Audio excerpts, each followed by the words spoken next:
वाले अरे खड़े हैं यार पीछे सारे।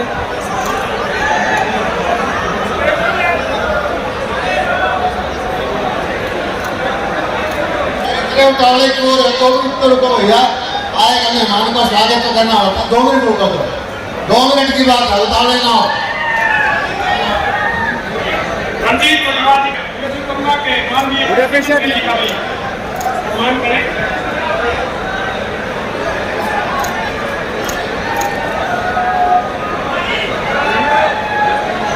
माननीय जेपी कलाधिका बैठ जाइए। अभी तो डांस हमारे पास है, इनाम हमारे पास है, आप बैठ जाइए, शांति से बैठिए। भीड़ ज्यादा है, बच्चे कहीं नहीं जाएंगे, आप बैठे हैं। और माननीय डिपार्टमेंट की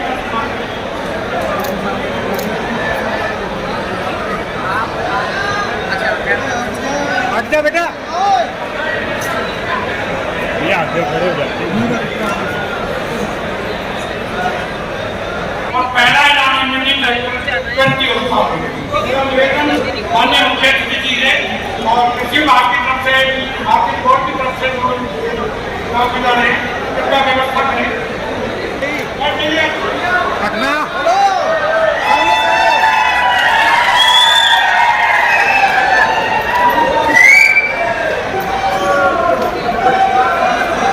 जयवीर ये तीसरा इनाम है, कूपन नंबर 29 संस्था भवन जी सुनोक शैली पकड़ा बागला इंसाफ बगला बगला बगला इंसाफ, अगर है तो आ जाए आगे।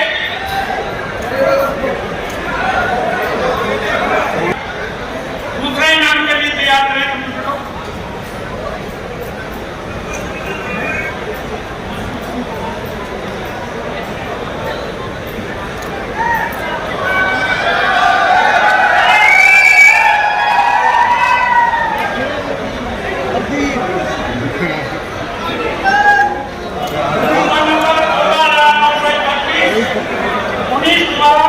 सुनोक लक्ष्मी नारायण जटलाना यमुनानगर,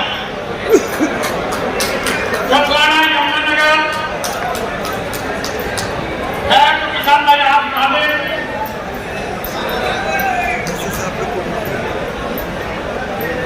पहला इनाम मिनी ट्रैक्टर, हाँ कूपन नंबर दिखाना पड़ेगा। कूपन नंबर और आईडी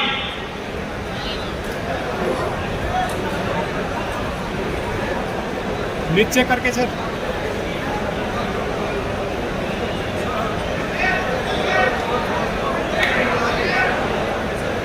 पहले इनाम के लिए थोड़ा सा समय दीजिए, तो किसान भाई आगे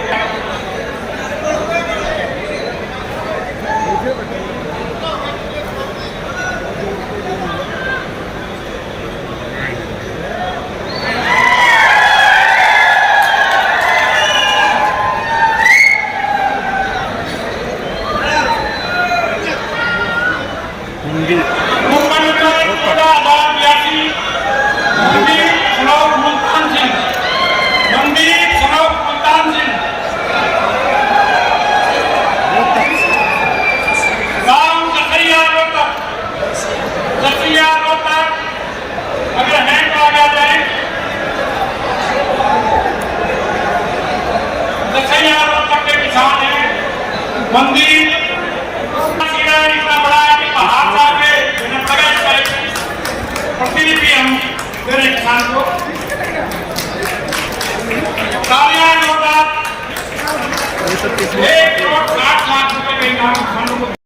जिस तरह से बनते हैं और उससे भी रेट जिस तरह से बढ़ी आज डिमांड, आने वाले समय में 4-5 हजार रुपए क्विंटल में भी बाजरा बड़ी मुश्किल से मिलेगा, ये मैं आपको कहना चाहता हूँ। लेकिन इसके लिए मैं आपसे कहना चाहता हूँ कि अब तो वक्त आया है कि हमें अपनी फसल की वैल्यू कैसे बढ़ाएं, रेट कैसे बढ़ाएं। आपने बाजरे से बिस्किट बनता है, बाजरे से हमारी चॉकलेट बनती है, लेकिन हमें उस चीज का पता नहीं हम सिर्फ जो आते हैं उसको मार्केट में बेचने का काम करते हैं। इसलिए मैं आपसे कहना चाहता हूँ जो चीज व्यापारी कमाता है उस तरह से हम खुद क्यों ना कमाएं।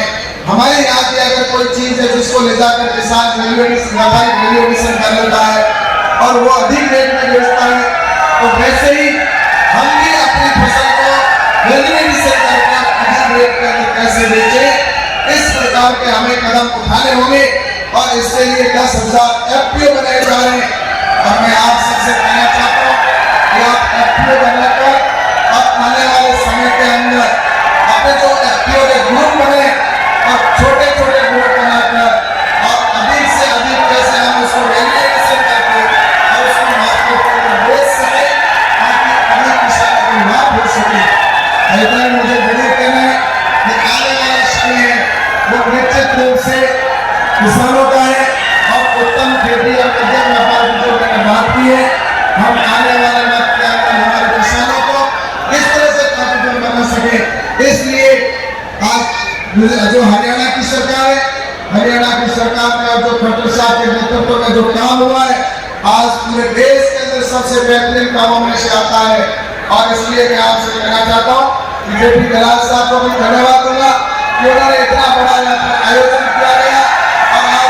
लगभग पिछले 2 दिन से 2 लाख के आसपास हमारे जो किसान है वो यहाँ पर आकर एग्जीबिशन के अंदर देखकर जाएंगे और ये एग्जीबिशन जब यहाँ पर देखेंगे और इसको देखकर अपने खेत के अंदर वो टेक्नोलॉजी का अपनाएंगे, तो मैं आपको कहूँगा कि निश्चित रूप से किसानों को इसका लाभ अवश्य होगा। और हमारे देश की ताकत और देश को आत्मनिर्भर बनाने की जो बात है, प्रधानमंत्री नरेंद्र मोदी जी के नेतृत्व में कृषि आगे बढ़ रही है और किसानों को लाभ होगा।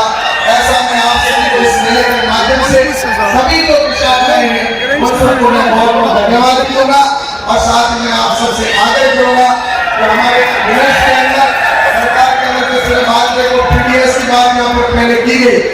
सरकार के अंदर इस तरह से अगर राज्य सरकार चाहे तो पीडीएस के ऊपर खरीद कर और वो किसानों को या आम जन को जिस तरह से जिसको आवश्यकता पीडीएस की वितरण करती है। और मैं धन्यवाद दूंगा हरियाणा सरकार को कि उन्होंने पीडीएस के ऊपर एमएसपी के ऊपर बाजरे को खरीदने का काम किया। और आज देश के अंदर निश्चित रूप से कृषि आगे होगी और किसानों का कल्याण प्रधानमंत्री नरेंद्र मोदी जी के नेतृत्व में जो इनकम बढ़ाने का लक्ष्य लिया है, वो काम अगर पहले हो गया होता, अगर पहले की सरकारों ने इतना काम कर दिया होता तो मेरे देश के किसानों को कोई बेचारा किसान नहीं कहता, लेकिन पूर्व में काम कर नहीं पाए। और उसकी वजह से जिस तरह से देश के अंदर अब जो प्रधानमंत्री नरेंद्र मोदी जी के नेतृत्व में काम हो रहा है, तो मैं चाहूंगा कि आने वाला समय देश के किसानों का होगा और देश आगे बढ़ेगा और भारत विकसित राष्ट्र बनेगा। और विकसित राष्ट्र की बात प्रधानमंत्री नरेंद्र मोदी जी ने की है, पहले सिर्फ विकासशील की बातें होती थी, अब हमारा विकसित भारत बनेगा और हमारे किसानों को हम मजबूत बनाएंगे और देश को आगे बढ़ाने का संकल्प लेकर हम सभी जाएंगे। आप सभी को मेरी ओर से बहुत बहुत शुभकामनाएं, बहुत बहुत जय भारत। मुझे पता है हमारी फसल निकलने वाली है, उतारने को रहे हो। खेती मध्यम व्यापार राष्ट्र नौकरी की बात करते हैं, लेकिन मैं आपको ईमानदारी के साथ में कहता हूँ कि खेती सबसे उत्तम है और आगे भी उत्तम रहेगी, इसमें कोई बुराई नहीं है। आज यहाँ पर इस पंडाल के अंदर लोग कहते हैं कृषि के अंदर क्या है, कृषि के अंदर क्या है, मैं आपको बताना चाहता हूँ ये जो पंडाल जितनी जगह के अंदर आप बैठे, इतनी सी जगह के अंदर अगर मशरूम जैसी खेती अगर कर ले, अगर इतनी सी जगह के अंदर हमारा हम 50 एकड़ के अंदर 20 एकड़ के अंदर खेती करके जितना पैसा नहीं कमा सकते उतना इतने से अंदर हम हाईटेक खेती करके और हम इतनी सी जगह के अंदर उतना पैसा कमा सकते हैं। इस सभागार में जहाँ पर ये पंडाल है, इतनी जगह में अगर मशरूम की खेती अगर आप कर लो तो मैं ईमानदारी से और दावे के साथ मैं कहता हूँ, क्योंकि मैंने इसकी खेती करने वाले युवाओं के साथ में भी काम को देखा करते हुए और ऐसे साइंटिस्टों से भी बात की और उसके बाद में मैंने जहाँ तक पता किया है, इतनी जगह के अंदर अगर मशरूम की खेती कोई किसान करता है तो कम से कम साल के 1 करोड़ रुपए कमाता है। ये मैं आपको कहते जा रहा हूँ। इस सभागार के अंदर बैठे हुए। और इतना ही नहीं, और मैं दूसरी बात बताता हूँ कि अगर वो हाईटेक खेती करता है इतनी सी जगह में, तो हाईटेक में भी कम से कम इतनी सी जगह में वो 40-50 लाख रुपए का इनकम कमा सकता है। लेकिन मेरे भाइयों, करना हमें पड़ेगा, करने के लिए कुछ करना हमें ही पड़ेगा। आज मैं आपको ये कहना चाहता हूँ, हमने बहुत खेती करते हैं, लेकिन खेती में हमें क्या मेहनत करना हमारे ही किस्मत में है? क्या जरूरी है कि हम सिर्फ वही खेती करें जिसके अंदर हमें मेहनत करनी पड़े? मेहनत के साथ नई तकनीकी को हम कैसे अपनाएं? और जब नई तकनीकी अगर हम अपनाएंगे तो नई तकनीकी अपनाएंगे तो हमें लाभ भी ज्यादा होगा। और इसके साथ ही मैं आपसे कहना चाहता हूँ कि प्रधानमंत्री नरेंद्र मोदी जी की हमेशा सोच रही है कि मेरे देश के किसानों को लाभ कैसे ज्यादा हो। और एक छोटा सा उदाहरण देता हूँ, उनके दिमाग के अंदर कैसी कैसी चीजें हैं जो देश को आगे बढ़ाने वाली है। उन्होंने एक बात कही कि योगा पूरे विश्व के अंदर कैसे जाए। मेरे यहाँ के युवा जो योग करने वाले वो दुनिया में जाकर और योग सिखाने का काम करे। उन्होंने यूएनओ के अंदर प्रस्ताव रखा और योग आज विश्व का योग बन गया। हमारे यहाँ के युवा है दूसरी जगह जाकर योगा सिखाते हैं, दूसरे देशों में योगा सिखाते हैं, तो उसका लाभ किसको होता है? हमारे देश के युवाओं को लाभ होता है, उनको वहां पर रोजगार मिलता है, वो दुनिया को सिखाने का काम करते हैं। वैसे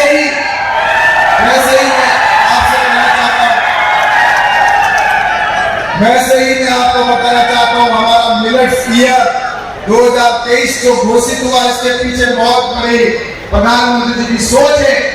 मिलेट्स यानी बाजरा, ज्वार, रागी, कुटकी, ये जो अनाज है जिसको मोटा अनाज कहा गया, और ये मोटा अनाज कह के उसको बदनाम करने का काम किया।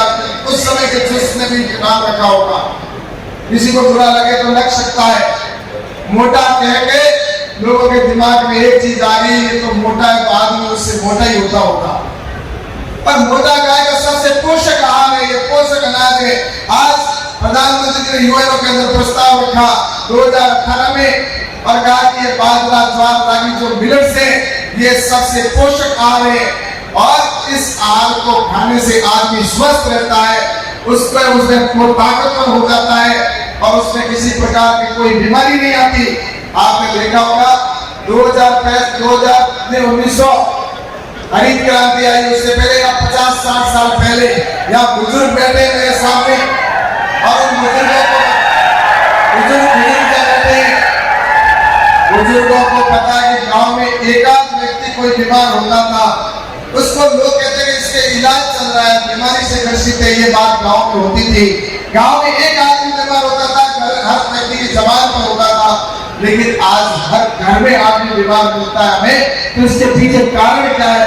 लगभग ऐसा कोई घर नहीं होगा जिस घर में मैं सोचता हूँ कि जिसमें कोई बीमार ना हो। इसके पीछे कारण है हरियाणा की आवाज उतरी धीरे, हरियाणा की आवाज तो जानी चाहिए, फिर पाकिस्तान का। बोलो भारत माता की, भारत माता की जय जवान, जय जवान। धन्यवाद। ये हुई ना बात। आज हरियाणा कृषि विकास मेला 2023 के इस अवसर पर हमारे मध्य विराजमान है हरियाणा की कृषि को आगे बढ़ाने वाले और हमारे यहाँ के कृषि मंत्री आदरणीय श्री जेपी दलाल जी, साथ ही मंच पर विराजमान है हरियाणा सरकार में विद्युत मंत्री आदरणीय रणजीत सिंह जी, और मंच पर विराजमान है हमारे मध्य हमारे यहाँ के हमारी सांसद साहब आदरणीय बिजली साहब और सभी उपस्थित मंच पर अतिथिगण और सामने बैठे सभी मेरे किसान भाइयों और बहनों और मीडिया के बंधुओं, सभी मेरे युवा साथियों, आज मैं सबसे पहले तो हरियाणा सरकार के हमारे मंत्री महोदय जी दलाल साहब को सबसे पहले धन्यवाद दूंगा कि आपने यहाँ पर आने का मुझे कहा और उसकी वजह से मुझे इतने सारे सभी किसान भाइयों का दर्शन करने का मुझे सौभाग्य प्राप्त हुआ। तो इसके लिए मैं आपको बहुत बहुत धन्यवाद देता हूँ, क्योंकि मैं स्वयं किसान हूँ, मैं स्वयं खेती करता हूँ, इसलिए किसान और किसानी को अच्छी तरह से मैं समझता हूँ। और अभी मेरा भाई यहाँ पर मंच पर गीत गा रहा था, नाम तो मैं शायद भूल गया, विकास बाबू। इन्होंने मुझे एक चीज कही कि मंत्री जी आपको बताऊं बाजरे के बारे में, और बाजरा और चटनी के बारे में कहा, फिर उनको छाछ की भी बात की। लेकिन मैं आपको बताना चाहूंगा कि मेरा सूर्य का सूर्य उदय होने के बाद में अगर नाश्ता होता है तो बाजरे की रोटी से ही होता है, और दोपहर का खाना है वो भी बाजरे की रोटी से होता है, रात का भी बाजरे से होता है। इसलिए वो बाजरे का मैं ढेर किसान हूँ, और अपन सभी यहाँ पर किसान करते हैं। और वास्तव में आज इस देश के अंदर प्रधानमंत्री आदरणीय नरेंद्र मोदी जी कहते हैं कि हमारे देश की अगर कोई रीढ़ है तो वो है किसान, और हम सब जानते हैं। और इस काम को आगे बढ़ाने का काम अगर वास्तव में किया जा रहा है इस हिंदुस्तान के अंदर, तो इसके अंदर आज हरियाणा के हमारे मुख्यमंत्री जी के नेतृत्व में और जेपी दलाल साहब के नेतृत्व में जिस तरह से काम किया जा रहा है, तो वास्तव में ऐसा लगता है कभी कभी कि जिस तरह से हरियाणा के अंदर किसान काम, जिस तरह से सरकार के द्वारा काम किया जा रहा है, ऐसा अगर सभी राज्यों के अंदर काम हो जाए तो वो दिन दूर नहीं जिस दिन हमारे देश के अंदर सबसे ताकतवर अगर कोई होगा तो वो किसान होगा, इससे कोई बुराई नहीं। और मैं धन्यवाद देता हूँ आदरणीय दलाल साहब को कि विभिन्न प्रकार की जो योजनाएं शुरू की है, उन योजनाओं के माध्यम से देश के हमारे प्रदेश के अंदर किसानों को जो लाभ मिल रहा है, उसी का परिणाम है कि आने वाले वक्त के अंदर जो आज एग्रीकल्चर के अंदर जो हमारा हरियाणा आगे बढ़ रहा है। लेकिन मैं आपसे और चीज कहना चाहता हूँ, आगे तो बढ़ रहा है लेकिन अभी हम पूर्णता की ओर नहीं गए, हमें बहुत संभावना है इसके अंदर आगे बढ़ने के लिए। कृषि एक ऐसा विषय है, कृषि के अंदर मैं आपको बताऊं कि भारत जब आजाद हुआ उस समय कृषि की जो जीडीपी, देश की जीडीपी थी, उसमें किसानों का जो योगदान कृषि का था वो 50% से अधिक था। लेकिन उस समय की जिस परिस्थितियां, जो सरकारों की सोच, उनकी वजह से जीडीपी घटते घटते जीडीपी के अंदर कृषि का योगदान सिर्फ 12 या 13% पर रह गया। लेकिन जब से प्रधानमंत्री आदरणीय नरेंद्र मोदी जी प्रधानमंत्री बने, उसके बाद में कृषि के अंदर जिस तरह से काम हो रहा है, आज जीडीपी का अंदर भी कृषि का योगदान भी बढ़ रहा है और कृषि का बजट भी बढ़ाने का काम हुआ।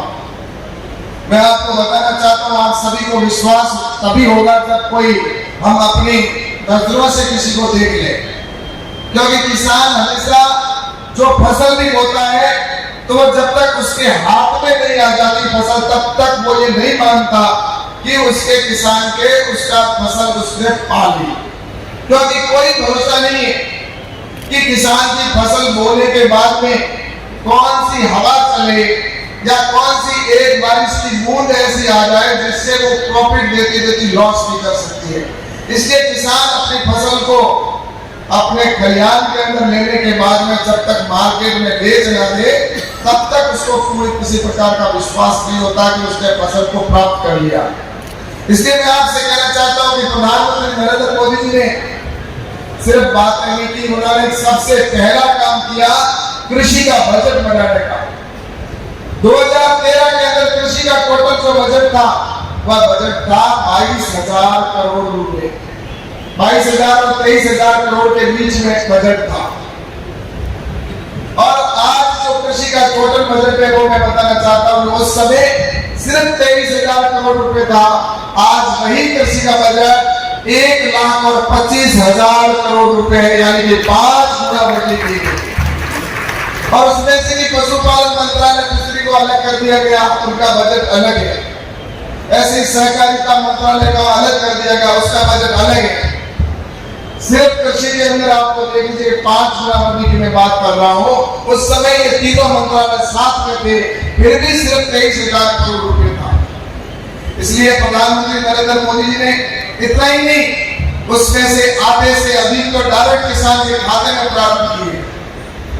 आज किसान सम्मान निधि का पैसा जो प्रतिवर्ष लगभग 65,000 करोड़ रुपए किसान के खाते में जाता है, उनके समय में तो टोटल जो पहले था उसके अंदर 23,000 करोड़ रुपए टोटल बजट था। लेकिन अभी किसान सम्मान निधि का जो 2,000 रुपए किसान के अकाउंट में जाते हैं, वही रकम 65,000 करोड़ रुपए हो जाती है, यानी कि उनसे 2.5 गुना ज्यादा तो अभी डायरेक्ट किसान के अकाउंट में जाते हैं। इससे हमें स्पष्ट हो जाता है कि प्रधानमंत्री जी की सोच क्या है, हमारी सरकार की क्या सोच है कि किसान को आत्मनिर्भर बनाना। आत्मनिर्भर बनाना है तो किसानों के लिए कुछ करना होगा, और किसानों को करने के लिए मैं बताना चाहता हूं, आप और हम सब जानते हैं कि किसान की परिभाषा इस देश के अंदर ऐसी बनी कि सबसे पहले तो किसान का शब्द आते ही, चाहे उसके पास में कितनी भी जमीन हो, कितनी भी वो अगर जमींदार हो उसके, लेकिन उसके बावजूद भी किसान शब्द आता है तो एक चीज उसके साथ ऐसी जुड़ी हुई है कि किसान का मतलब गरीब है। किसान का मतलब, किसान किसी कहानी को भी आपने पढ़ा होगा, जब कोई कहानी भी किसान के संबंध में आती है तो उसमें लिखा जाता है एक गांव में एक गरीब किसान रहता था। कभी ये भी लिखा जाता कि एक धनाढ्य किसान रहता था। किसान है तो गांव में एक गरीब किसान रहता था, लेकिन जैसे सेठ के बारे में कोई कहानी लिखी जाती है तो उसके अंदर क्या लिखा जाता है कि एक गांव में धनाढ्य सेठ रहता था। अब उसके खाने के दाने नहीं, वो दाने भी किसान के घर से जा रहे हैं, लेकिन उसके बावजूद भी वो शेठ है, धनाढ्य शेठ। ये देश के अंदर इस तरह से सोचा गया कि किसान का मतलब गरीब। और मैं आपको बताना चाहता हूं कि खेती हमारी उत्तम थी, उत्तम खेती, मध्यम व्यापार, लास्ट में नौकरी थी, लेकिन धीरे धीरे लोग नौकरी की तलाश में निकल पड़े नौकरी करने के लिए, लेकिन खेती की ओर जाना कम पसंद किया लोगों ने, मेरे युवा साथियों ने। और मैं आपको बताना चाहता हूं, आप और हम सब जानते हैं कि इसके पीछे भी आपने देखा होगा किसान का कभी चित्र आपने मैगजीन में देखा होगा। मैगजीन के अंदर भी फोटो या अखबार के अंदर आता तो किसान जमीन पे बैठा है, जमीन फटी हुई, फटे हाथ कपड़े पहने हुए, आकाश की ओर देखता हुआ, नीचे एक पंक्ति लिखी हुई कि किसान भगवान भरोसे। इस पंक्ति को जब मेरे देश के युवाओं ने देखा तो ये सोचा कि अगर मैंने भी खेती की तो भविष्य के अंदर मैं भी इसी किसान की तरह हो जाऊंगा, और इसलिए उसने खेती को छोड़कर और नौकरी को करना पसंद किया। इसलिए मैं आपसे कहना चाहता हूं, ये सब चीजें होती है तो इसको कैसे हम उसके अंदर चेंजेस करें, कैसे हम किसानों के जीवन के अंदर परिवर्तन करेंगे, तभी उन किसान को और आने वाली पीढ़ी को और मेरे भारत के भविष्य को और मेरे युवाओं को विश्वास होगा। और मेरे युवाओं को विश्वास दिलाने के लिए और उनको करने के लिए कुछ करने की आवश्यकता होगी। सिर्फ बातें करने से कुछ भी नहीं होगा, हमें कुछ करके दिखाना होगा। और इसीलिए प्रधानमंत्री नरेंद्र मोदी जी ने, आपने देखा होगा कि हमारे किसानों को हर प्रकार की सुविधा मिले। कोई भी कहीं पर भी किसान की बात आए तो सबसे पहले उसको वो सुविधा मिले, जिसके अंदर आपको बताना चाहता हूं कि किसान को अगर नुकसान हो जाए, किसान को अगर किसी प्रकार का लॉस हो जाए तो उसके किस तरह से उसके क्षतिपूर्ति के नाते किसानों का कभी अगर नुकसान हो तो उनको किस तरह से उनको क्लेम मिले, इस बात को लेकर भी नई फसल बीमा पॉलिसी भी बनाई गई।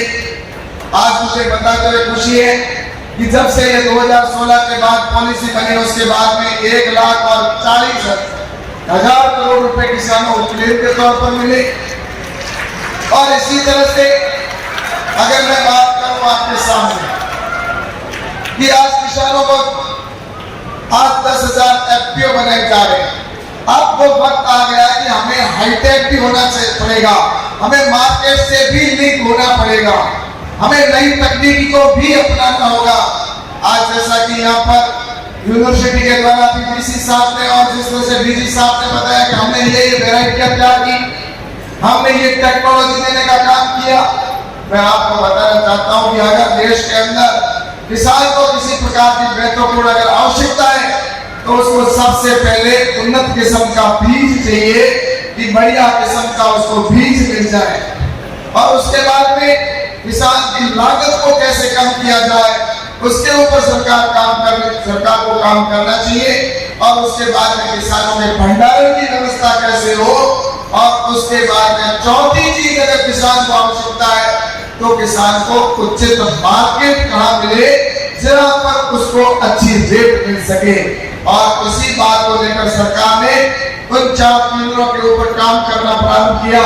और उसकी वजह से मैं आपको बताना चाहता हूं कि हमारे उन्नत किस्म के तौर पर 2014 के बाद में मैं बताना चाहता हूं, ज्यादा पुरानी बात नहीं करूंगा, 2014-2047 से लेकर इस देश के अंदर जो कृषि के अंदर नई वेराइटियां फसलों के अंदर आई, वो टोटल अभी तक जो वेराइटी आई है वो 6500 वेराइटी आई है।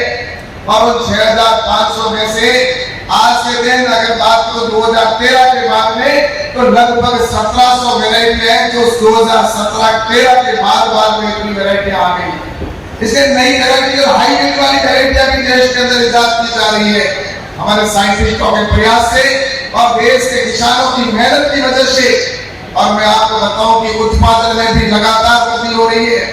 आज अगर वृद्धि की बात करें तो 2014 के अंदर देश का अंदर जो एग्रीकल्चर के अंदर उत्पादन था वो लगभग 260 मिलियन टन के बराबर उत्पादन होता था। और आज वही उत्पादन वो बढ़कर हमारे 325 मिलियन टन हो चुका है। तो इससे स्पष्ट होता है कि लगातार उत्पादन में किसानों की मेहनत की वजह से उत्पादन में वृद्धि भी हो रही है। नया बीज भी किसानों को मिल रहा है, हाई रेट वाला बीज भी किसान को मिल रहा है। और मैं दूसरी बात, आपको जब लागत कम करने की बात आती है तो नेचुरल फार्मिंग के ऊपर और ऑर्गेनिक खेती को बढ़ावा देने के लिए सरकार के लगातार प्रयास है कि हमारी गो आधारित खेती हो, हमारी गाय के गोबर में, और जो गाय के गोमूत्र के अंदर जो विशेषता है उससे हमारे जो केमिकल की जो समस्या की वजह से आज हमने उत्पादन में तो वृद्धि की, लेकिन मैं आपको बताना चाहता हूं कि जब उत्पादन में वृद्धि तो हुई, लेकिन उसके साथ ही हमारे आज केमिकल की जो खेती है जिसकी वजह से इतनी प्रकार की बीमारियां फैलती जा रही है, वो बीमारियां को खत्म, अगर कैंसर जैसी बीमारी, आप लोगों ने सुना होगा पंजाब से ट्रेन जाती है बीकानेर, उस ट्रेन का नाम ही हम रखा हुआ है कैंसर ट्रेन। ऐसी घातक बीमारियों से ग्रसित ऐसी बीमारियां जो हो रही है, तो उसमें कहीं पे पेस्टिसाइड का जिस तरह से अंधाधुंध उपयोग हो रहा है उसको हमें कैसे कम करना है।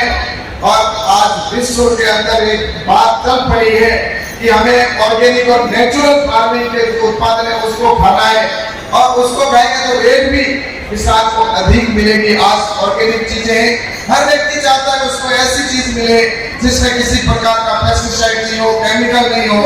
तो उसके अंदर मैं आपसे कहना चाहता हूँ कि सरकार की स्कीम के तहत आज अगर ऑर्गेनिक खेती अगर करता कोई, तो उसके लिए सरकार की ओर से उनको 3 साल में 50,000 रुपए देने का प्रावधान किया हुआ है, और वो 50,000 3 किस्तों के अंदर उनको किसानों को दिए जाते हैं। इस तरह से नेचुरल फार्मिंग के अंदर भी सरकार की स्कीम है कि उसको किस तरह से सपोर्ट करें। आज नेचुरल फार्मिंग की बात आप सब जानते हैं, हरियाणा के अंदर भी नेचुरल फार्मिंग हो रही है, हिमाचल प्रदेश और गुजरात में अग्रणी भूमिका निभाई है, और इसके साथ ही पूरे देश के अंदर नेचुरल फार्मिंग जिसका जीवामृत, बीजामृत, धनजीवामृत और इस तरह से उसका वापसा के माध्यम से हम किसान अपने उत्पादन की गुणवत्ता को कैसे अधिक अच्छी कर सकते हैं, इस बात को भी हमें देखने की आवश्यकता है। और गुणवत्ता जब हमारा अनाज अगर शुद्ध होगा तो निश्चित रूप से उससे हमारे आम व्यक्ति के अंदर भी विश्वास होगा, और एक्सपोर्ट क्वालिटी को भी बनाएंगे तो किसानों का अधिक से अधिक रेट के अंदर मार्केट में हो जाएगा। आज में तकनीकी की बात करें, आज ड्रोन जैसी टेक्नोलॉजी हिंदुस्तान में पहली बार आई कि ड्रोन से भी किसान अपनी फसल का पेस्टिसाइड का छिड़काव करना हो, या सीड का छिड़काव करना हो, या फर्टिलाइजर का छिड़काव करना हो, तो वो पहले किसान हम देखते थे स्प्रे करते समय पूरा केमिकल से उसके शरीर के ऊपर जाता था, खुद बीमार होता था, फसल के ऊपर भी उसका इफेक्ट पड़ता था। आज ड्रोन जैसी टेक्नोलॉजी से पेस्टिसाइड करते हुए हम दूसरे देशों के अंदर देखा करते थे, कभी कोई जाता था तो ऐसा महसूस करता था क्या कभी हमारे भी यहाँ पर ड्रोन टेक्नोलॉजी आएगी क्या? हमारे किसान भी ड्रोन से खेती करेंगे क्या? ये सोचकर हम जरूर सोचा करते थे, लेकिन हिंदुस्तान की सरकार ने परमिशन नहीं दी कि किसान ड्रोन से पेस्टिसाइड कर सके। इस बात की छूट नहीं थी, इसलिए यहाँ पर ड्रोन से किसान खेती नहीं कर सकता था। लेकिन मैं धन्यवाद देना चाहता हूँ आदरणीय प्रधानमंत्री नरेंद्र मोदी जी को कि उन्होंने ड्रोन टेक्नोलॉजी की छूट दी और उसकी वजह से आज ड्रोन है, वो ड्रोन आज किसानों के खेतों के अंदर उड़ते हुए हम निश्चित रूप से देखेंगे। और इसमें इतना ही नहीं, इसमें सब्सिडी का भी प्रावधान किया कि अगर कोई किसान का बेटा अगर पढ़ा लिखा है और वो अपने खेत के अंदर जिस तरह किसी समय ट्रैक्टर किराए पर लाते थे और किराए पर लेकर वो ट्रैक्टर से खेती करके अपना गुजर बसर किया करता था, दूसरे खेत में जाकर जब नए नए ट्रैक्टर आए थे उस समय किसान दूसरे खेत में जाकर वो करता था। वैसे ही अगर कोई मेरा युवा साथी अगर कोई ड्रोन खरीद के वो पेस्टिसाइड या इस तरह से अगर करना चाहे तो उसके लिए अगर वो खरीदता है या कोई भी किसान खरीदता है तो उसके अंदर उसमें 40% की सब्सिडी का प्रावधान रखा गया है। और उसमें भी अगर कोई महिला के नाम से या SC/ST के नाम से हो तो उसमें 50% की सब्सिडी है। और उसके साथ ही अगर वो किसान का बेटा अगर कोई FPO है और FPO बनाकर अगर खरीदते हैं तो उसमें 75% की सब्सिडी का प्रावधान किया गया है, ताकि अधिक से अधिक किसानों को नई टेक्नोलॉजी मिले, प्रेसिजन एग्रीकल्चर है या अन्य प्रकार की खेती कर सकता है। और मैं आपको बताना चाहता हूँ हम सभी हरियाणा के किसान हैं और हरियाणा की तरफ पूरा हिंदुस्तान देखता है। आप ये मत सोचें कि हम सिर्फ हरियाणा के किसान हम खेती करते हैं, लेकिन हरियाणा एक आज मॉडल बना हुआ है पूरे देश के लिए कि हरियाणा का किसान जिस तकनीकी से खेती करता है, जितनी मेहनत के साथ खेती करता है और अधिक उत्पादन करके और देश का पेट भरने का और पेट पालने का काम कर रहा है, तो वो हरियाणा की तरफ दुनिया देख रही है। इसलिए मैं आप सभी किसान भाइयों से कहना चाहता हूँ कि जब देश हमारी तरफ देख रहा है तो हमें कुछ नए कदम भी उठाने होंगे। हमें इस देश के अंदर कृषि के अंदर हम देश के किस तरह से हम अपनी चीज को प्रोडक्ट ऐसा बनाकर दुनिया को दें कि हरियाणा की चीज का नाम आ जाए। जिस तरह से कभी कोई विदेश के अंदर किसी देश का ब्रांड होता है, मेड इन जापान या मेड इन चाइना या जैसा भी जो भी होता है, अपना अपना ब्रांड लेके घूमते हैं या मेड इन अमेरिका। इस तरह से क्या हम अपनी फसल के अंदर ईमानदारी के साथ इस मंच के ऊपर कहना चाहता हूँ कि हरियाणा आने वाले समय में क्या ऐसा मॉडल बन सकता है कि गुणवत्ता की दृष्टि से अगर कोई हरियाणा का अगर कोई भी फसल होगी तो वो हरियाणा के नाम से बिके, उसके ब्रांड से बिके। और उस ब्रांड से अगर बिकेगा तभी ये मंच पर बैठे सिर्फ हम जो बैठे अतिथि है वो प्रयास कर सकते, कह सकते, लेकिन करना तो मेरे भाइयों आपको पड़ेगा और हम सबको मिलकर काम करना पड़ेगा। और जो पेस्टिसाइड का दुरुपयोग हो रहा है इसको हम कैसे कम करें, हम कैसे डाइवर्सिफिकेशन पर जाकर अधिक उत्पादन वाली फसल और अधिक पैसे वाली अधिक आपने जो उत्साह दिखाया है वो उत्साह देखकर हमें प्रोत्साहन मिला है और भविष्य में हम इससे अधिक अच्छा प्रयास करके इस मेले को जरूर यादगार बनाते रहेंगे। चाहे वो सीरी अनाज या मोटे अनाज की बात हुई हो, चाहे प्राकृतिक संसाधनों के संचय की बात हुई हो, चाहे किस प्रकार से कृषि से अधिक आय ले सकते हैं, एग्री बिजनेस इंक्यूबेशन सेंटर की बात हो, स्टार्टअप स्टार्ट करने की बात हो, फार्मर को या फिर पानी को बचाने के लिए नई नई तकनीकें या नई नई किस्में खोजने की बात हो, अच्छा कार्य करने का प्रयास कर रहे हैं। हाल ही के दिनों में माननीय मंत्री जी की जानकारी के लिए बताना वो बाहर भेजे गए हैं, 2 महीने का प्रशिक्षण लेकर वो वापिस आएंगे ताकि हम अंतरराष्ट्रीय स्तर की जो शिक्षा की बात करते हैं और हम दूसरे विश्वविद्यालयों के संपर्क में हैं कि उनके छात्र भी हमारे विश्वविद्यालय के अंदर जो इतना बढ़िया शोध है, जो इस विश्वविद्यालय का एशिया भर में नाम है, यहाँ पे आके वो पढ़े। और इस दिशा में पिछले दिनों में हमारे पास 100 से ज्यादा छात्र विदेशों से आकर यहाँ पे पढ़े हैं। कोरोना में कुछ हमें दिक्कत हुई है, का करना जरूरी है। और आप सब की तरफ से हमारे जो मेहमान हैं एला चौधरी जी और चौधरी वीर सिंह जी इनका मैं स्वागत करता हूँ, क्योंकि हम मिलजुल करके किसानों की सेवा में लगे हुए हैं। मोदी जी की टीम में कैलाश जी है, हरियाणा मनोहर लाल जी की टीम में मैं और रणजीत सिंह जी है, और इनका महकमा भी, बिजली का महकमा भी किसानों से जुड़ा हुआ है। सबसे ज़्यादा जो सब्सिडी देता है किसानों को 6,000 करोड़ रुपये से ज़्यादा का ट्यूबवेल की सब्सिडी देते हैं। इनकी वजह से किसान, हमारे दक्षिण हरियाणा के जो किसान हैं ट्यूबवेल वाले, वो ठीक ठाक खेती कर पाते हैं। स्कीम बहुत है, भाषण देने का मेरी भी इच्छा थी, लेकिन आपको कि गाने का टाइम हो रहा है, आपकी बसें इंतजार कर रही है। मैं लंबा चौड़ा भाषण नहीं देना चाहता। सब किसान भाइयों की तरफ से, आपकी तरफ से, मेरी तरफ से, सब किसान भाइयों का, क्योंकि सही मायने में हमारे जो आज मेहमान हैं, आपकी सेवा के लिए कार्यक्रम है, और हर साल इससे बेहतर कार्यक्रम हम मिलकर करेंगे। कृषि विभाग, यूनिवर्सिटी के लोग और इंडस्ट्री के लोग मिलकर के आने वाले वक्त में और अच्छा कार्यक्रम करेंगे। और मैं डीसी साहब से प्रार्थना करता हूँ कि एक ऐसा कॉल सेंटर चलाओ हमारे भाग से मिलकर के, कि जिससे जो किसान चाहे, जैसे डॉक्टर से कंसल्टेंसी करता है, ऐसे ही साइंटिस्ट से, किसी वैज्ञानिक से अपने खेत की बीमारी ऑनलाइन पूछ सके। उसको आजकल क्योंकि हर स्मार्टफोन किसानों के पास है, कहीं भी कोई दिक्कत आती है, ऐसा कॉल सेंटर करवाओ ताकि किसानों की समस्या का तुरंत समाधान हो और रजिस्ट्री भी हो। ऐसी व्यवस्था हम विभाग की तरफ से, यूनिवर्सिटी की तरफ से मिलकर करवाने की कोशिश करेंगे। ये बैठे बैठे मुझे अभी आइडिया आया है, और हमारा मकसद ये है कि किसानों की सेवा करना।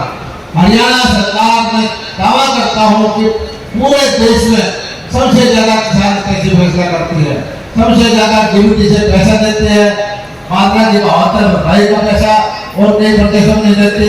बागवानी की तरफ हमारी योजनाएं दुनिया भर की हैं, और हरियाणा जो मंडी बनाने का काम कर रहा है, दुनिया की सबसे बड़ी मंडी के मुकाबले की मंडी गन्नौर के अंदर बनेगी। बहुत सारी योजनाएं हैं, योजनाएं बताने का कहता हूँ वक्त की कमी है। मैं कल फिर आऊँगा, कल आपके बीच में दोबारा से चर्चा करूँगा, और मैं एक बार फिर जो हमारे बिजली मंत्री हरियाणा के चौधरी रणजीत सिंह हैं और हमारे कैलाश चौधरी जी हैं, उनका स्वागत करता हूँ। और किस तरह से इन्होंने हरियाणा के किसानों की सेवा के लिए केंद्र से सहयोग दिया है, मैं इनका धन्यवाद अदा करता हूँ।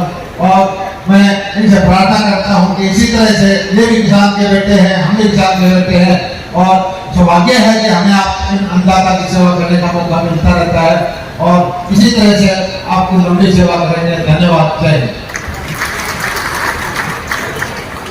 आदरणीय माननीय कृषि मंत्री श्री कैलाश जी चौधरी, जो बाड़मेर से सांसद भी है, हमारा परिवार है और भारत सरकार में केंद्रीय राज्य मंत्री है।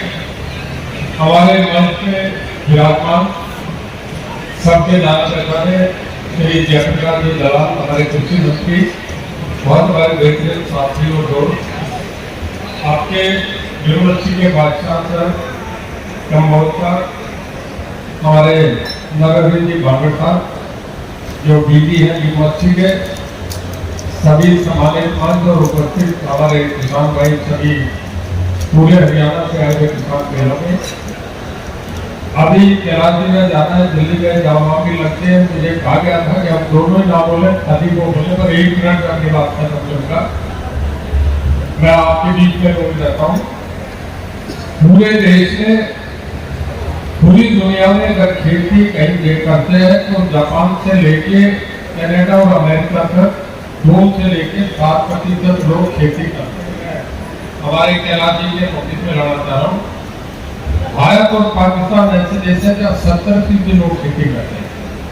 बाकी दुनिया में खेती करते हैं लोग और ऑप्शन पे चलेंगे, सब छोड़ के बाहर चलेंगे। खेती लाभप्रद जब है, जब हम इसमें यूनिवर्सिटी से अच्छी नर्सरी निकले, करके पढ़ लिख के निकले, फिर खेती करें।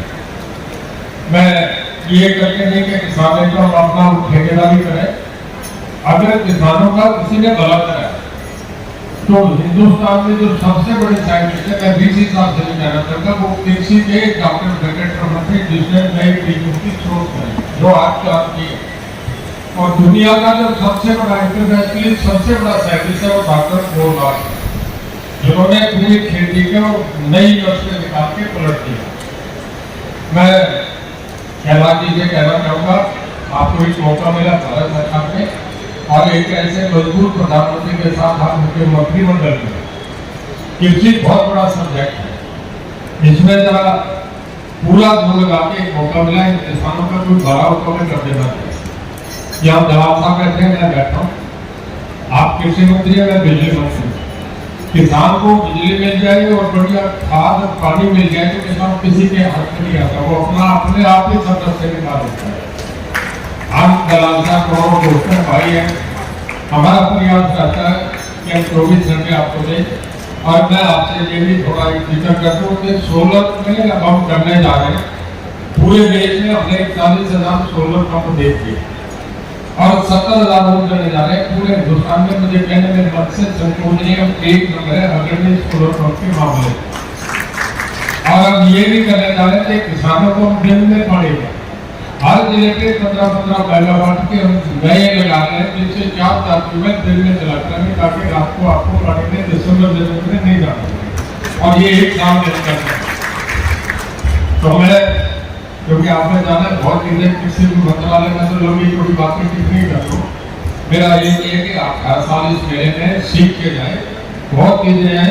मैं भी इस तौर पर कई जगह कह रखा था कि अपना फोन नंबर भी लिखना चाहिए ताकि जो देख के जाए आपसे पढ़े लिखे रहते हैं, वो आपका नंबर ले, जिसमें हेल्प नहीं हो आपसे टेलीफोन पर बात करके मदद लेते हैं। और मैं खेती भी बदलते जाऊँ, मैं अपने कुछ हम अपने बागान में गेहूँ के गलत नहीं कर, आपके लोगों ने 6-7 लाख रुपये पर एकड़ कमा और हमने थोक में जाता है, देखते भी नहीं तो भी 3 लाख रुपये से कम एकड़ का भाव नहीं जाता। तो खेती से गेहूँ बाजरा इससे दूसरे चीज से गुहार से बदल के आगे खेती को बढ़ाओ। मैं ज़्यादा लंबा नहीं करके मैं कैलाश चौधरी साहब का धन्यवाद करता हूँ कि ये यहाँ के कहते जो हमारा जो कैंपस है कैलाश जी, मैं आपसे बता रहा हूँ पूरे नॉर्दर्न इंडिया में इससे बढ़िया का कैंपस भारत में नहीं। और ऐसे कैंपस में आप हर साल हैं, आपका स्वागत करेंगे, आपका बहुत धन्यवाद है। जिन्होंने जीवन नंदी साहब ने मुझे इतना समय को हाथ जोड़कर नमस्कार।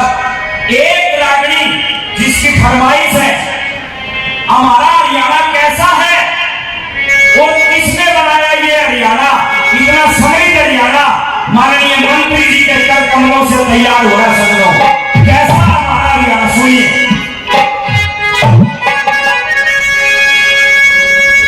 हमारा हरियाणा यो से चौधरी साहब सुनना दिए, हमारा हरियाणा कैसा है, क्या काम करते हैं हम। हमारा हरियाणा यो से देसी पीड़ा खाना हो से,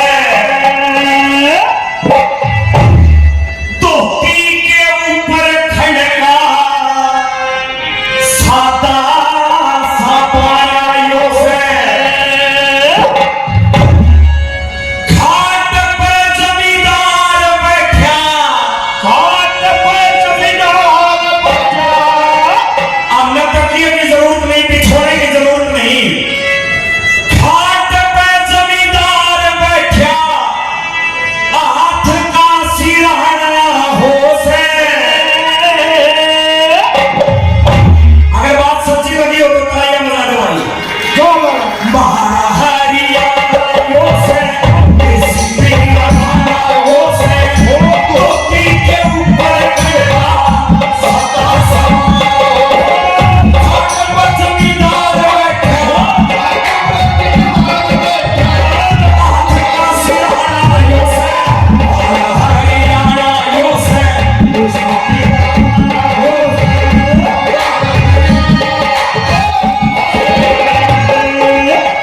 जमींदारों के पास किसे तो है फॉर्चूनर है, किसे तो है एमजी मोटर की जाती है जी, लेकिन जमींदार तो है के साधन हो है 5-7 सुतरे डांगर। बड़का बड़ा प्यार करे जी हरियाणा के जमींदार अपने पशुओं से। 5-7 सुतरे डांगर बड़दार की चोरी हो गए, 5-7 सुतरे डांगर बड़दार की चोरी हो गए। धूल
गुणबा कमावे सारा जी हरो काचा कपड़े गुणबा कमावे सारा शाम ने बैठक के बाद जुड़ जा से भाईचारा शाम ने बैठक के बाद जुड़ जा से भाईचारा बुढ़िया की बैठक के बाद बुढ़िया की बैठक के बाद ओके का बजाना हो हरियाणा हो से किसी का हो से मोती के ऊपर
बाजरे की दाती रोटी साग बया खास हो से बाजरे की दाती रोटी साग बया खास हो से चौधरी साहब हरियाणा में आए हो आपने मौका मिल गया दलाल साहब आपकी इच्छा पूरी करेंगे तो कुंडी में रगड़ी हुई चटनी और लाशियर बाजरे की रोटी जरूर खाए जाएगी ये है हमारा खान पान समझो अब योगा में मेरा G20 में ऑस्ट्रेलिया का एक अधिकारी आ गया जी एक कुड़िया ने बाजरे की रोटी पर सब्जी रखे दे दी बेचारा मेरा को करड़ी रोटी थी खा के सब्जी को बोला था या प्लेट कड़ा धरनी है न बेटा को ना था बाजरे की रोटी का ये जरूर खाना चाहिए मोटा अनाज बाजरे की दाती रोटी साग बया खास हो से बाजरे की दाती रोटी साग बया खास हो से और कुंडी में रगड़ी चटनी लस्सी का गिलास हो से कुंडी में रगड़ी चटनी लस्सी का गिलास हो से बैठ के चूल्हे आके एक रिवाज है भाभी रोटी को वो देव खावे गरम गरम बैठ के चूल्हे आके भाभी का जीवन हो से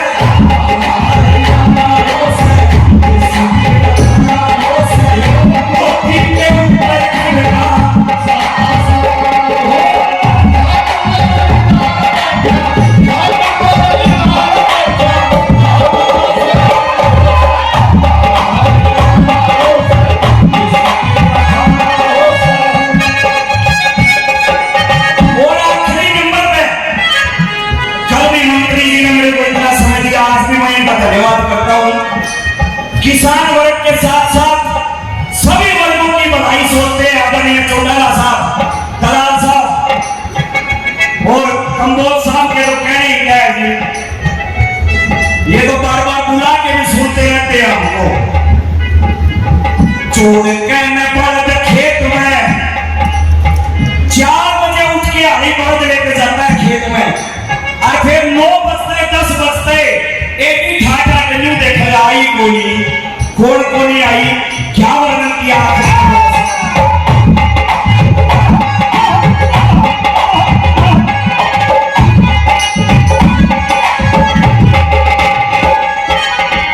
जोड़ के न बर्द खेत में बड़ कैसी हारी जावे जोड़ के न बर्द खेत में बड़ कैसी हारी जावे रोटी और जवारा लेके फिर घर बारने आवे रोटी और जवारा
आप वहीं रहो।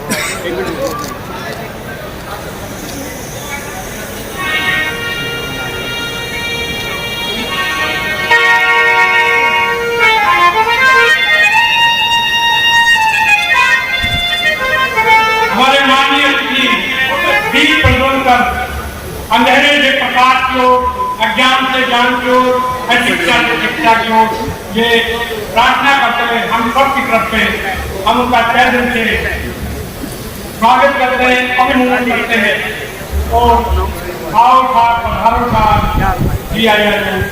हम हर वाणी में हर बोली में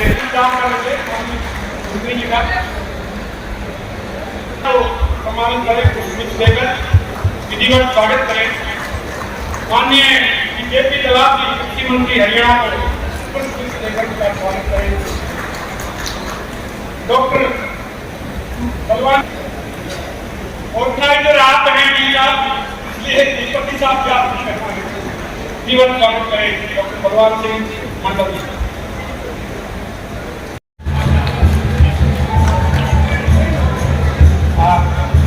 आदरणीय ग्रामीण नमस्कार, मैं मोमेंटो करता हूँ आपका साथी जय नमस्कार।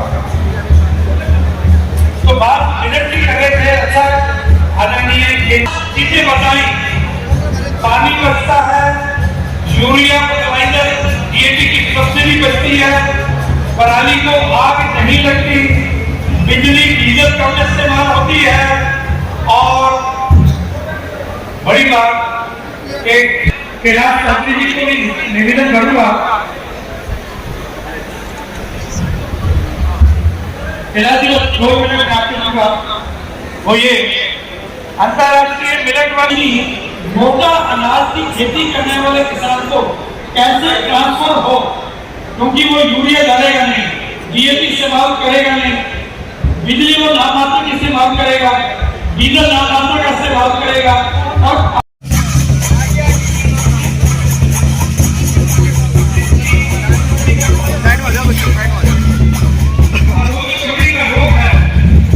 वो चमड़ी का इतना भयावह रोग है कि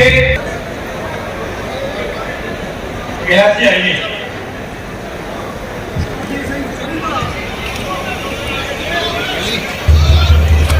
एक से आराम से भाई नीचे आ जा थोड़ा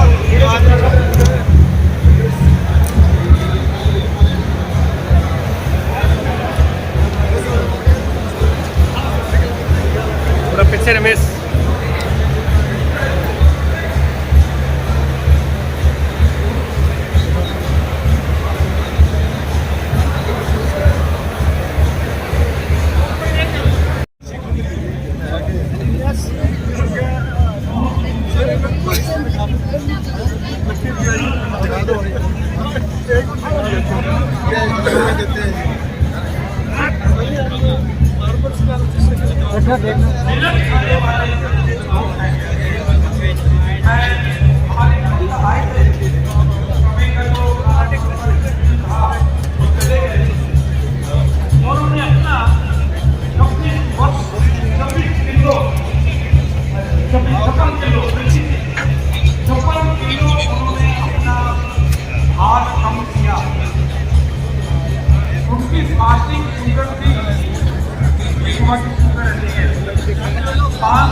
सतबीर जी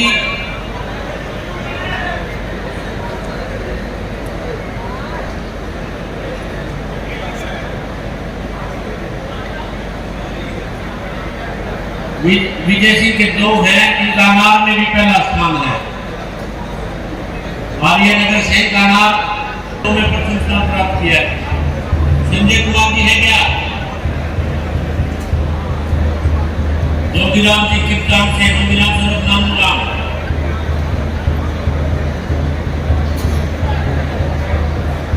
इन्होंने जो में द्वितीय स्थान प्राप्त किया है जोगीराम जी, गुरुवीर सनम जोगीराम कीर्तन से जो में तृतीय स्थान प्राप्त किया है क्या गुरुवीर? गोपीराम जी तो सारे नाम कीर्तन। बाबू जी तरंगन जी, इन्होंने द्वितीय स्थान प्राप्त किया। व्यक्ति का तो अपना एक प्रसार का नमूना लेके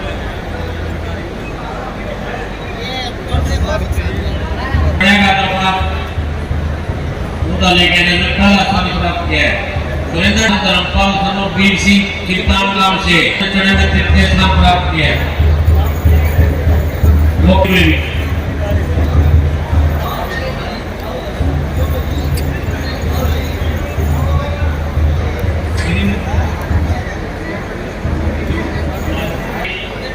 अपना फसल का जो सेक्टर लेके आए उन्होंने अपने नाम प्राप्त किए, तालियों से स्वागत करो।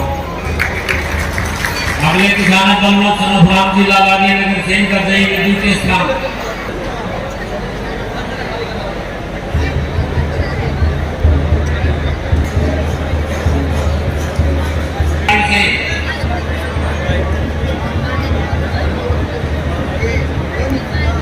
सुरेंद्र जी का एक और पहला नाम है, उनके दो नाम है सुरेंद्र जी के।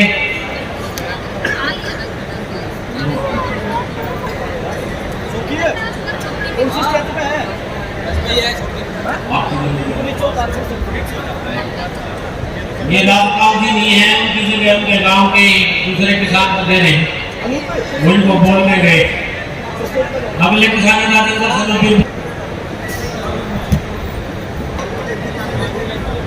मांगे नाम चौधरी वासी।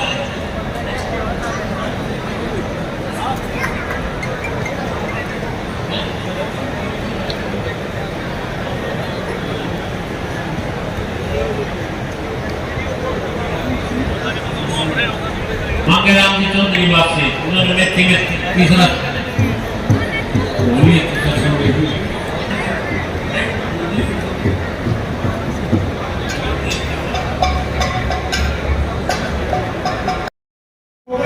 तो दवाई सारी उम्र चलती है। नहीं, ये गलत है। ये हम दावा करते हैं, हमारे पास प्रमाण है कि हम आपको मेहनत की ये हरियाणा, पंजाब, जे और या यूपी से आते हैं। अगर आप लोग बीमार स्वस्थ नहीं होंगे तो आगे बहुत होता है। इसीलिए यहाँ पे जो हमारे यूनिवर्सिटी के हमारे प्रोफेसर बैठे हुए हैं, सिक्योरिटी पे जीत हासिल की कि गेहूं और धान दोनों पे ही हमने इतनी कामयाबी हासिल की कि फूड सिक्योरिटी पे हम विजय हासिल कर सके। कहीं ना कहीं न्यूट्री सिक्योरिटी जो है हमारी गायब होती चली गई और लुप्त हो गई है। तो आज के युवा को ये वापस समझाना कि क्या इस मोटे अनाज की हमारे जीवन में इम्पोर्टेंस है, क्या इसकी अहमियत है, इसके चलते हमने भांति भांति के प्रोडक्ट्स तैयार किए हैं। और मुझे बहुत ही खुशी होगी अगर आप, मेरा आपसे स्पेशल अनुरोध है, आप हमारे विभाग के जो हेड हैं डॉक्टर संगीता चहल, डॉक्टर आशा कुआत्रा जो कि हमारे सीनियर डिस्टिंग्विश्ड प्रोफेसर हैं, इनसे संपर्क करें। हम आपको संक्षेप में हम आपको एक्टिविटीज बताएंगे किस तरह से आपको बाजरा या ये अन्य किस्म के जो मिलेट्स हैं, कोडो मिलेट हो गई, कुटिया मिलेट्स हो गई, इनकी किस तरह से प्रोसेसिंग करें, किस तरह से इन्हें भिगोया जाए, ब्लैंचिंग किया जाए, जिससे कि इनके एंटी न्यूट्रिएंट्स जो हैं उनको हम कम करके और प्रोडक्ट्स बना सकें। हम इनके जो है लाभ हमें मैक्सिमम उपलब्ध हो सके, हम आपको बिल्कुल हमारे डिपार्टमेंट में बताएंगे। इसलिए तहे दिल से मेरा फिर से आपसे अनुरोध है, आप इस मिशन में हमारी मदद कीजिए। Let's transform India with nutrition थाली, मोटे अनाज का आहार करे शरीर का विकास। इस सभी के साथ आपके कीमती समय के लिए बहुत बहुत शुक्रिया। मेरा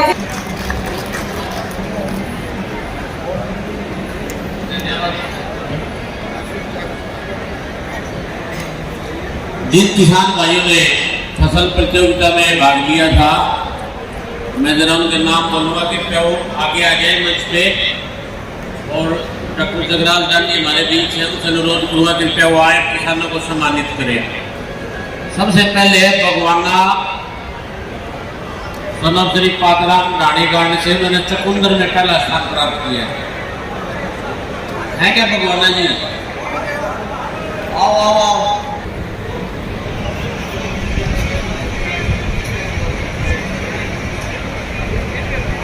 गुरमीत जोगिरा, ये कारखाने मैंने सरकम में तीसरा स्थान प्राप्त किया है कीर्तान से। गुरमीत जी, श्याम सुंदर, मैं क्या श्याम सुंदर,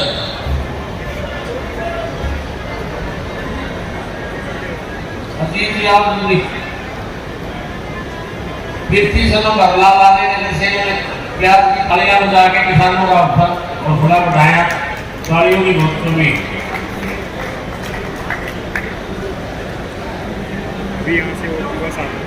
राधे श्याम, सुरेंद्र गांव हमारी फतियाबाद से शिमला मिर्च में दूसरा स्थान। सुरेंद्र जी,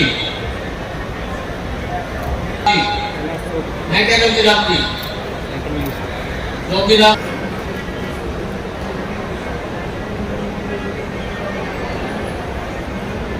संजय कुमार,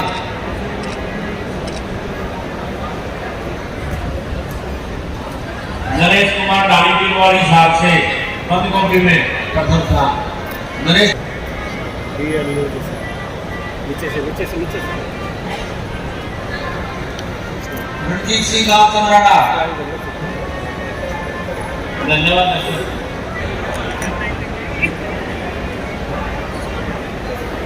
डीजे चंडीगढ़ से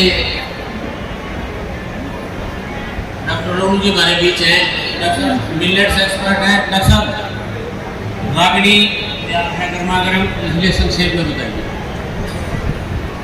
सबसे पहले तो सभी किसान भाइयों को मेरा राम राम। मैं पीजीआई चंडीगढ़ से आया हूँ और मेरा हाँ जी,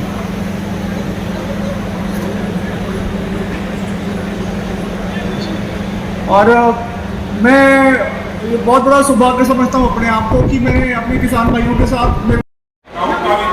स्वागत करता हूँ और स्वागत और धन्यवाद करता हूँ हमारे डायरेक्टर एग्रीकल्चर सरकारी डॉक्टर जी का, उनकी सारी टीम का, हमारे आदरणीय कुलपति प्रोफेसर बलदेव राज कंबोज जी, जिनकी देख रेख में इनकी एक लगन से ये सारा कार्य करता है, इनको धन्यवाद करना चाहूँगा। और धन्यवाद करना चाहूँगा हमारे सारे टीम डायरेक्टर को और हमारी सारी इस मेला में लगी हुई सेना जो हमारे आदरणीय मंत्री जी की देख रेख में कार्य कर रहे हैं, चाहे वो हमारे वैज्ञानिक हो, चाहे हमारे बेलदार हो, चाहे वो हमारे ड्राइवर हो, और सभी जो है सभी धन्यवाद के पात्र हैं। और धन्यवाद के पात्र मैं आपको बताऊं कि एक ऐसा मंच आपने कहीं नहीं देखा होगा कि जहां पर आपकी किस्मत का टेस्ट लिया जाए।